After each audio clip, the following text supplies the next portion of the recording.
नमस्कार। पत्रकारिता और मीडिया इंडस्ट्री के चाल चरित्र को परखने के कार्यक्रम मीडिया वॉच में आपका स्वागत है। मैं हूं डॉक्टर मुकेश कुमार। दोस्तों, गृह मंत्री अमित शाह पिछले कई महीनों से बीमार चल रहे हैं। वे कई बार हॉस्पिटल में दाखिल किए जा चुके हैं, मगर मीडिया में न तो उनके स्वास्थ्य की चर्चा होती है और न ही उनके कामकाज की। ऐसा क्यों है? क्या मीडिया उनसे डरता है? आज मीडिया वॉच में हम इस विषय की पड़ताल करेंगे। साथ ही ये भी देखेंगे कि केंद्र सरकार क्यों चाहती है कि इलेक्ट्रॉनिक मीडिया के पहले डिजिटल मीडिया को कसा जाए। इसके पीछे उसकी जो दलील है वो कितनी सही है। इसके अलावा आज हम कंगना रनौत के मामले में गोदी मीडिया के नरम रवैये की भी पड़ताल करेंगे, उसको भी जांचेंगे। तो आइए शुरू करते हैं आज का मीडिया वॉच।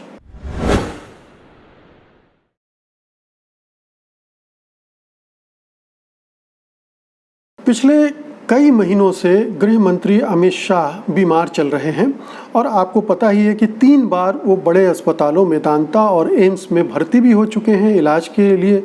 लेकिन उनकी इस बीमारी को लेकर तरह तरह की अफवाहें हो सकती हैं, अटकलें लगाई जा सकती हैं, लेकिन मीडिया में आपको कोई विश्वसनीय रिपोर्ट नहीं मिलेगी, कोई तथ्यात्मक रिपोर्ट नहीं मिलेगी। ना ही सरकार उनके स्वास्थ्य को लेकर कुछ बता रही है, ना उनकी पार्टी कुछ बोल रही है, ना अमित शाह की तरफ से कुछ, और ना ही जहां वो भर्ती हो रहे हैं वहाँ के अस्पतालों ने ही उनकी बीमारी के बारे में कोई बुलेटिन वगैरह दिया है। तो ये स्थिति बड़ी अजीब सी बनी हुई है और सबसे ज़्यादा अजीब ये लग रहा है कि अमित शाह के स्वास्थ्य को लेकर और गृह मंत्रालय के स्वास्थ्य को लेकर मीडिया में कोई चर्चा क्यों नहीं है। मीडिया इस विषय पर बातचीत करने से क्यों कतरा रहा है, क्यों घबरा रहा है, क्यों वो इतने महत्वपूर्ण मंत्रालय के मंत्री के स्वास्थ्य पर बातचीत नहीं कर रहा है। आखिरकार इसकी क्या वजह है, जबकि होनी चाहिए, क्योंकि सोनिया गांधी तो कोई मंत्री भी नहीं थी, लेकिन जब मनमोहन सिंह की सरकार के दौरान वो बीमार हुई और अमेरिका इलाज के लिए गई तो तमाम तरह की उस पर चर्चाएं हुई। न्यूज़ चैनलों ने उस पर डिबेट किया। सरकार पर क्या असर पड़ सकता है, कांग्रेस पार्टी पर क्या असर पड़ सकता है, इस पर बातचीत की गई। इस पर बातचीत की गई कि सोनिया गांधी अपनी बीमारी के बारे में इतना पर्देदारी क्यों कर रही हैं, उसकी इस मामले में पारदर्शिता क्यों नहीं बरती जा रही है, क्यों अंधेरे में रखा जा रहा है देश को। तो तमाम तरह की बातचीत, चर्चाएं उस समय हुई थी। लेकिन अमित शाह, जो कि देश के गृह मंत्री हैं, इतना महत्वपूर्ण मंत्रालय संभाल रहे हैं, उनके स्वास्थ्य को लेकर कोई बातचीत नहीं हो रही है। हम देख रहे हैं कि पिछले 6 महीनों में वो लगातार महत्वपूर्ण मौक़ों पर अनुपस्थित भी रहे हैं, महत्वपूर्ण बैठकों में अनुपस्थित रहे हैं और महत्वपूर्ण अवसरों पर वो निष्क्रिय दिखे हैं, सक्रिय नहीं दिखे हैं। तो या तो ये है कि अपने स्वास्थ्य की वजह से वो बहुत ज़्यादा सक्रिय नहीं हो पा रहे हैं, या रिमोट कंट्रोल से वो या कोई और गृह मंत्रालय को चला रहा है। तो ये स्थिति किसी भी देश के लिए बहुत अच्छी नहीं होती है। और चूँकि इस समय देश बहुत उथल पुथल के दौर से गुजर रहा है, बहुत सारी समस्याएं खड़ी हो चुकी हैं। कोरोना संकट की वजह से अपनी एक बड़ी समस्या खड़ी हो चुकी है। सीमा पर चूँकि तनाव है, उसके वजह से देश के अंदर के हालात भी जाहिर है कि संगीन हो जाते हैं। फिर जगह जगह आर्थिक समस्याओं की वजह से, बढ़ती बेरोज़गारी की वजह से कभी भी किसी भी तरह का संकट खड़ा हो सकता है। और कई राज्यों में चुनाव भी हैं, बिहार में और फिर बंगाल में, और इस तरह से कई राज्यों में इस तरह की सक्रियता, किसान आंदोलन वगैरह वगैरह बहुत सारी चीज़ें इस देश में चल रही हैं, जिसमें ज़रूरी है कि गृह मंत्री और गृह मंत्रालय प्रोएक्टिव होकर काम करें। लेकिन वो जो तत्परता है वो कहीं दिखलाई नहीं दे रही, बल्कि एक तरह की सुस्ती हमें दिखलाई दे रही है गृह मंत्रालय के कामकाज में। और गृह मंत्री चूँकि बीमार हैं तो जाहिर है उसका असर उस पर पड़ रहा होगा। लेकिन मीडिया इन सब मसलों पर कोई बातचीत नहीं कर रहा है। क्यों नहीं कर रहा है? ये चिंता की बात है, सोचने वाली बात है। क्या इसकी ये वजह है कि मीडिया आतंकित है, खौफज़दा है कि कहीं हमने अमित शाह के बारे में कुछ खबर छापी और या दिखाई तो उसको अन्यथा लिया जाएगा और उनके खिलाफ कार्रवाई हो सकती है, क्योंकि एक धारणा बनी हुई है अमित शाह के बारे में कि वो प्रतिशोधी व्यवहार के व्यक्ति हैं और बदला ले सकते हैं। तो क्या मीडिया इस डर से इस बारे में कोई भी बातचीत नहीं कर रहा है? और ऐसा है कि मीडिया केवल गृह मंत्री के स्वास्थ्य ही नहीं, गृह मंत्रालय के बारे में ही बातचीत करने से लगातार कतराता रहा है जब से गृह मंत्री अमित शाह बने हैं। आप देखिए कि धारा 370 हटाए जाने के समय भी मीडिया में वो क्रिटिकल रवैया नहीं दिखा था। फिर CAA NRC के मुद्दे पर इतना विवाद हुआ, पहले उन्होंने कई तरह के झूठ बोले सदन के अंदर और सदन के बाहर, लेकिन उस पर कोई बहुत आलोचनात्मक ढंग से बहसें नहीं हुई। इसके बाद आपने देखिए कि दिल्ली में दंगे हुए और दिल्ली दंगों में अमित शाह एक तरह से पूरी तरह से फेल नज़र आए, क्योंकि ये दिल्ली, राजधानी दिल्ली में ही दंगे हुए और वो कुछ नहीं कर पाए। 3 दिन तक लगातार दंगे चलते रहे। तो यहाँ पर उनकी असफलता दिखी, लेकिन इस मामले में भी मीडिया क्रिटिकल नहीं हुआ। फिर दिल्ली दंगों की जिस तरह से जांच चल रही है वो भी अपने आप में इतने सारे सवाल खड़े करती है, क्योंकि देश में और विदेश में हर जगह उनकी आलोचना हो रही है।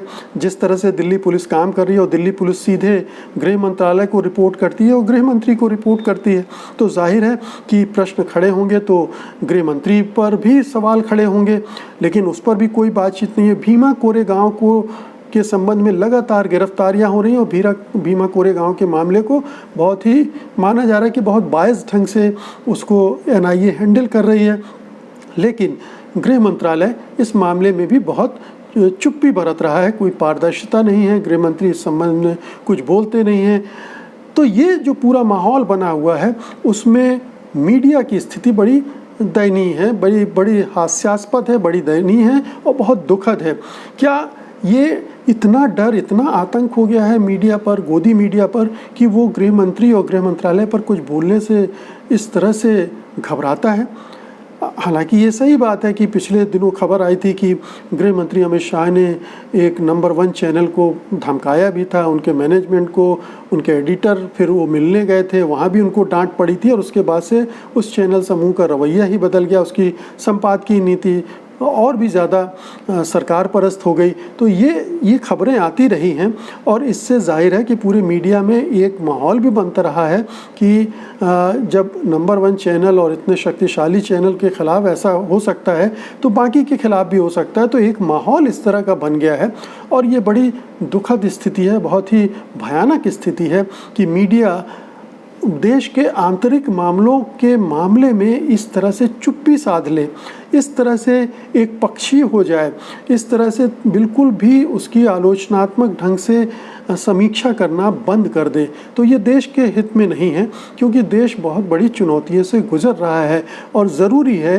कि सरकार के कामकाज पर लगातार बातचीत की जाए, ठोस ढंग से बातचीत की जाए, क्रिटिकली उसको एनालाइज किया जाए, ताकि कामकाज सरकार का सुधरे। और यही लोकतंत्र की डिमांड भी होती है कि मीडिया को क्रिटिकल होना चाहिए, सरकार का वॉच डॉग होना चाहिए, लैप डॉग नहीं होना चाहिए, गोद में बैठे वाला कुत्ता नहीं होना चाहिए, तलवे चाटने वाला कुत्ता नहीं होना चाहिए। उसे तो भौंकने वाला और काटने वाला कुत्ता होना चाहिए, लेकिन वो भौंकना और काटना दोनों मीडिया में नहीं दिख रहा है। तो ये लोकतंत्र के लिए भी अच्छा नहीं है, मीडिया के लिए भी अच्छा नहीं है और सरकार के कामकाज के लिए भी अच्छा नहीं, क्योंकि अगर आलोचना नहीं होगी तो अपने काम को वो बेहतर कैसे करेगी। तो ये इस समय है जब मीडिया को अपना रुख बदलना चाहिए और कोई मौका होता तो अभी तक आप देखते कि मीडिया गृह मंत्री को बदलने की मांग भी करने लगता, उसमें ये बात उठने लगती कि अगर गृह मंत्री स्वस्थ नहीं है तो उन्हें कोई ऐसा मंत्रालय दे दिया जाए जो कम महत्वपूर्ण हो और गृह मंत्रालय किसी स्वस्थ व्यक्ति को सौंप दिया जाए ताकि उसका कामकाज ज़्यादा अच्छे ढंग से चले, क्योंकि ये बड़ा महत्वपूर्ण मंत्रालय है। तो इस तरह की चर्चाएं भी कहीं मीडिया में हल्के फुल्के ढंग से भी नहीं हो रही हैं और ये बड़ा अफसोसनाक है। तो मीडिया की ये जो सेल्फ सेंसरशिप है ये भयानक है। एक तो सेंसरशिप सरकार लाती है, एक सेंसरशिप होती है जो हम खुद पैदा करते हैं। ये सेंसरशिप का संबंध विवेक से नहीं होता है। विवेक वो होता है जिसमें हम अपनी सोच समझ से चीज़ों को तय करते हैं कि ये दिखाएंगे या नहीं दिखाएंगे। यहाँ पर भय है सेंसर और इस भय से ये सेल्फ सेंसरशिप हो रही है और ये भयानक है। किसी भी मीडिया के लिए, किसी भी लोकतंत्र के लिए ये शुभ लक्षण नहीं है।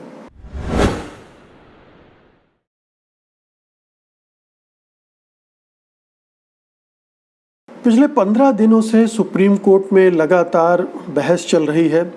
सुदर्शन टीवी के मालिक सुरेश चौहान के वो विस्फोटक और बहुत ही भड़काऊ कार्यक्रम जिसे उन्होंने नौकरशाही जिहाद का नाम दिया है, उसको लेकर सुप्रीम कोर्ट में लगातार बातचीत चल रही है, जिरह चल रही है और उसमें बहुत सारे मुद्दे निकलकर सामने आ रहे हैं। बहुत सारी टिप्पणियां सुप्रीम कोर्ट ने बहुत ही तीखी टिप्पणियां की हैं इस प्रोग्राम पर, इस चैनल पर, इस प्रोग्राम के बनाने वाले पर, और ये साफ साफ कहा है कि ये प्रोग्राम एक समुदाय को कलंकित कर रहा है, एक समुदाय को टारगेट कर रहा है, इसमें नफरत है, ये पत्रकारिता नहीं है, वगैरह वगैरह। लगातार ये सिलसिला चल रहा है। इसी बातचीत बहस के दौरान सुप्रीम कोर्ट की जो बेंच है, जो जस्टिस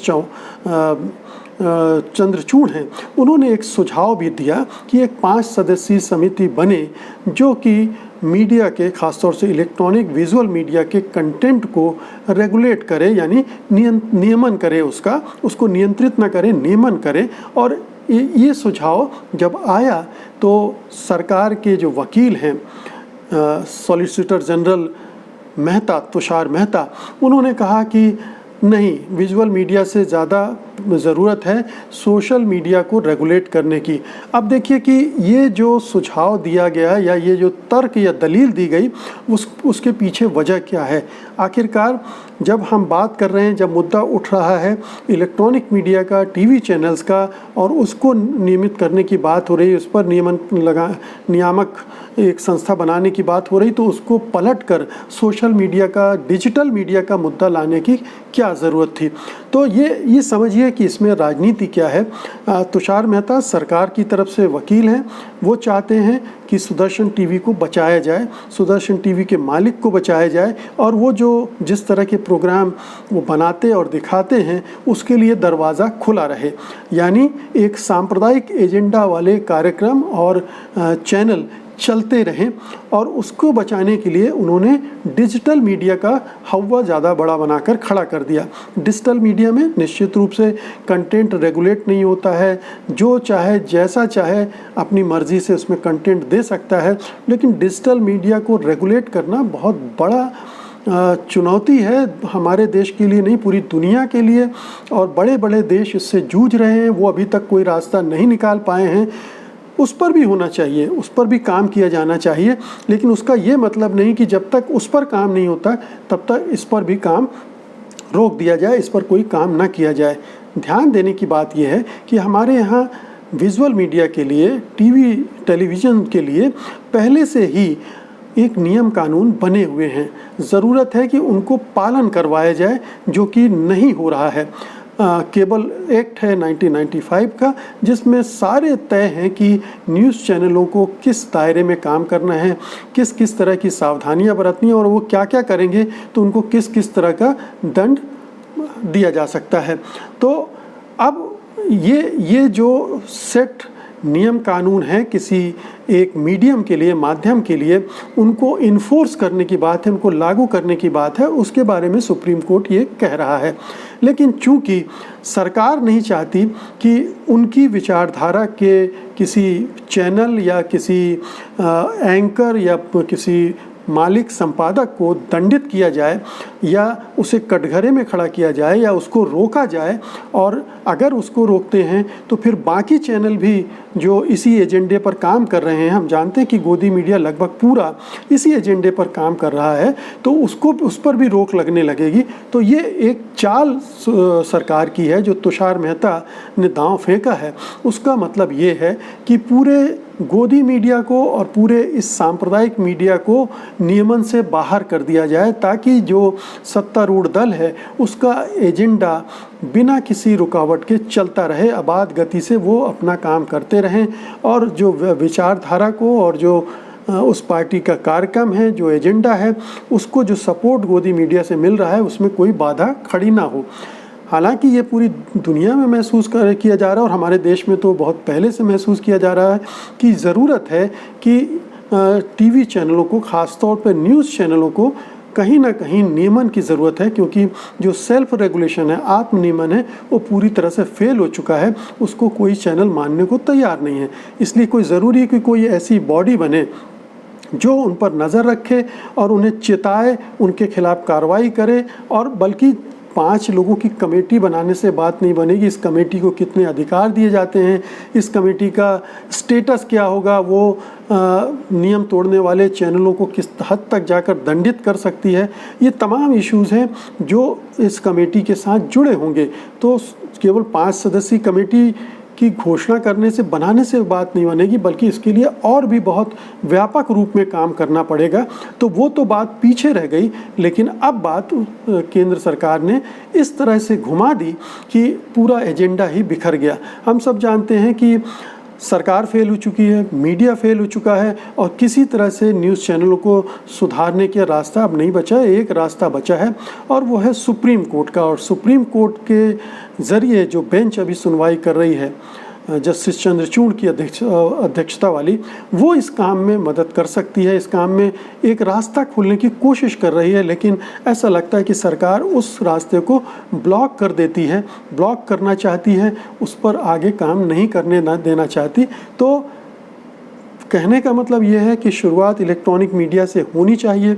उसके लिए एक नियामक बॉडी बन जाए या एक ऐसी बॉडी बन जाए जो इलेक्ट्रॉनिक मीडिया पर भी नज़र रखे, प्रिंट मीडिया पर भी, और साथ ही साथ वो डिजिटल मीडिया का भी काम देखे। तो एक अगर मीडिया काउंसिल जैसी कोई चीज़ बनती है, मीडिया परिषद, राष्ट्रीय मीडिया परिषद बन जाए जो इंडिपेंडेंट बॉडी हो और उसको संवैधानिक दर्जा प्राप्त हो, सरकार का कोई हस्तक्षेप ना हो, चैनल मालिकों का कोई दबाव ना हो, विज्ञापन दाताओं का कोई दबाव ना हो, और उस स्वतंत्र रूप से अगर टीवी चैनलों को और पूरे मीडिया को रेगुलेट करे, तो वो एक कहना चाहिए कि कुछ सुधार की उम्मीद बनती है।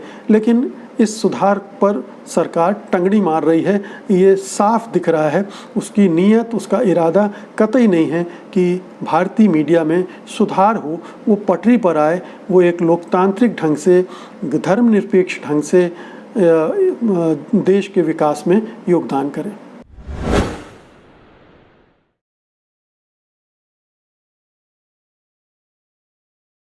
पिछले लगभग एक पखवाड़े से कंगना रनौत मीडिया में छाई हुई हैं। वो लगातार टारगेट ढूंढ रही हैं, ढूंढ कर हमले कर रही हैं। कभी वो महाराष्ट्र पुलिस पर हमले करती हैं, कभी उद्धव ठाकरे और उनकी सरकार पर हमले करती हैं, कभी अभिनेत्री जया बच्चन पर हमले करती हैं और कभी उर्मिला मातोंडकर को सॉफ्ट पोर्न स्टार बताकर उन पर हमले करती हैं। उन्हें हमले करने का कोई बहाना चाहिए और बहुत ही अभद्र, अशालीन ढंग से, असभ्य ढंग से अपनी बात रखती हैं। बहुत ही भड़काने वाली, उकसाने वाली भाषा में बात करती हैं, जो कि सार्वजनिक संवाद की भाषा नहीं मानी जाती।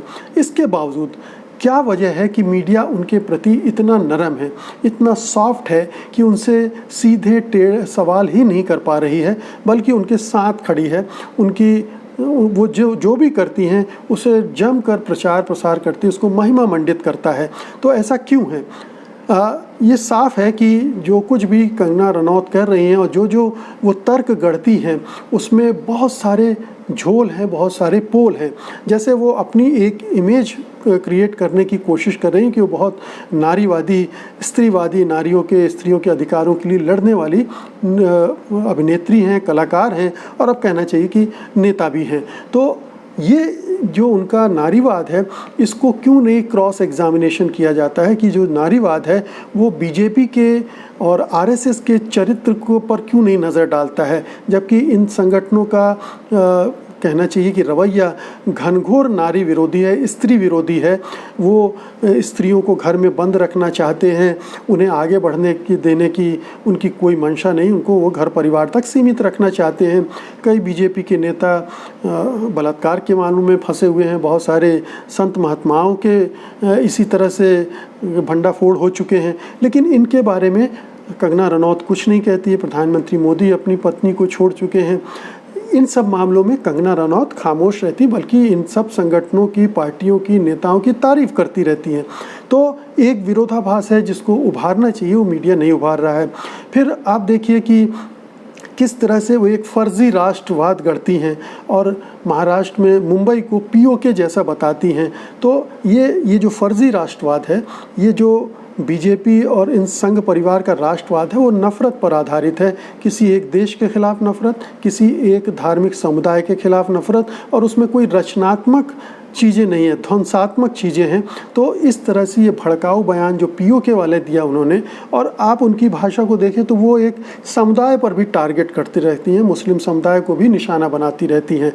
तो ये जो घृणा वाला राष्ट्रवाद है उसके बारे में भी मीडिया चर्चा नहीं करता, उनसे क्रॉस एग्जामिनेशन नहीं करता, उनसे पूछता नहीं है टेढ़े सवाल कि आपका ये जो अंध राष्ट्रवाद है, फर्जी राष्ट्रवाद है, आप उसको किस तरह से जायज़ ठहराती हैं। तो ये लगातार हो रहा है। ऐसा क्यों हो रहा है? क्या गोदी मीडिया पूरी तरह से भगवा रंग में रंग गया है, पूरी तरह से भगवा एजेंडे को आगे बढ़ाने की कोशिश कर रहा है, और इसीलिए कंगना रनौत उस एजेंडे की एक नई नेत्री बनकर उभर रही हैं? वो भी अब संघ परिवार की चहेती बन गई हैं। संघ परिवार बीजेपी की ट्रोल टीम उनका समर्थन करती है, उनके समर्थन में ट्रोल करती है आलोचना करने वालों की। और फिर देखिए कि कंगना रनौत ने जिस ढंग से जो जो चीज़ें कही हैं, अगर ये चीज़ें कोई दूसरा कहता, खासतौर से कोई दूसरे समुदाय का व्यक्ति कहता, और उसमें भी अगर मुस्लिम समुदाय के किसी कलाकार, किसी नेता ने कहा होता, तो उसकी कितनी फजीहत होती। ये मीडिया उनको उसको लेकर कितना बवाल खड़ा करता, उन्हें देशद्रोही, पाकिस्तान समर्थक कुछ भी कह सकता था। तो ये मीडिया का एक दोहरा चरित्र है, एक पाखंड है जो कंगना रनौत के बयानों में, व्यवहार में दिखता है। एक पाखंड है जो हमारे मीडिया के अंदर बैठा हुआ है, जो दिखाता तो ये है कि वो राष्ट्रवादी है, लेकिन उसका राष्ट्रवाद घृणा पर आधारित है, उसका राष्ट्रवाद दूसरे समुदायों के खिलाफ नफरत पर आधारित है। और वही हम सत्तारूढ़ दल में देख रहे हैं, सरकार में देख रहे हैं, उसके समर्थकों और उसके शुभचिंतकों में देख रहे हैं। तो ये जो विरोधाभास है, जो पाखंड है, इसका पर्दाफाश करना मीडिया का काम है। मीडिया को लगातार इस दिशा में काम करना चाहिए ताकि लोगों को सही जानकारी मिले, सही दृष्टि मिले। लेकिन जब एजेंडा से प्रेरित हो जाता है मीडिया, न्यूज़ चैनल या कोई भी माध्यम, तो वो इन चीज़ों को वस्तुपरक ढंग से देखने के बंद कर देता है और आंखें बंद कर किसी व्यक्ति, किसी पार्टी, किसी सरकार के साथ खड़ा हो जाता है, और वही हम होता हुआ देख रहे हैं। इसलिए कंगना रनौत जो भी कर रही हैं उसको इन सब सारे पैरामीटर्स पे देखने की ज़रूरत है, और जो मीडिया उनकी लिए बैंड बाजी बजा रहा है उसके तरफ से कान बंद करने की भी ज़रूरत है। बहुत समझने, अपने विवेक का इस्तेमाल कीजिए, मीडिया साक्षर बनिए। मीडिया लिटरेसी बहुत ज़रूरी है कि कोई कंटेंट कोई चैनल दे रहा है तो उसके पीछे क्या मंशा है, उससे किसका फ़ायदा हो रहा है, किसका नुकसान हो रहा है, और आपका फ़ायदा नुकसान हो रहा है कि नहीं हो रहा है, ये जज करने की क्षमता हमारे दर्शकों में, हमारे पाठकों में, हमारे श्रोताओं में होनी चाहिए। और इसके लिए वो लगातार उनको सजग रहना चाहिए, तत्पर रहना चाहिए। तो दोस्तों, ये था आज का मीडिया वॉच। उम्मीद है कि आप इसे ज़रूर पसंद करेंगे और इस वीडियो को लाइक करेंगे, शेयर करेंगे, और जिन्होंने अभी तक डीबी लाइव को सब्सक्राइब नहीं किया है वो इस चैनल को सब्सक्राइब भी करेंगे। और अब मुझे अनुमति दीजिए, अगले हफ्ते शनिवार को मैं फिर हाजिर होऊंगा एक नए एपिसोड के साथ। पूरे हफ्ते की जो मीडिया संबंधी गतिविधियाँ हैं उनका जायज़ा लेते हुए, उनका विश्लेषण करते हुए। तब तक के लिए नमस्कार।